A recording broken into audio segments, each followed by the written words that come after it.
आज कुठे गेलो ते तुम्हाला मी नंतरच सांगतो.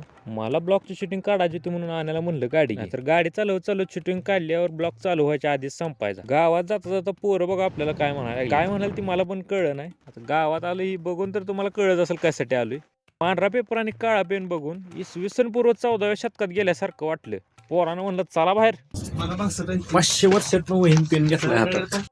बाहेर आल्यावर पोरानं म्हणलं चला तुम्हाला रसपास. हे ऐकून संकेत 80 पास टाकून गाडी काटे. खरं तर ती त्याच काम होतं म्हणून एवढा फास्ट आलता.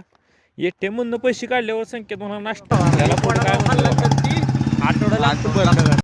म्हणून म्हणलं ऊसाचा रसच पेलाला बरा. मग आलो की रसवंती बशी बघतोय तर रसवंतीच्या नरड्यात ऊस कोंबायचं चालू होतं. तसं नरड्यात ऊस गेला का ऊसाचा आत्मा भगोल्यात पडला.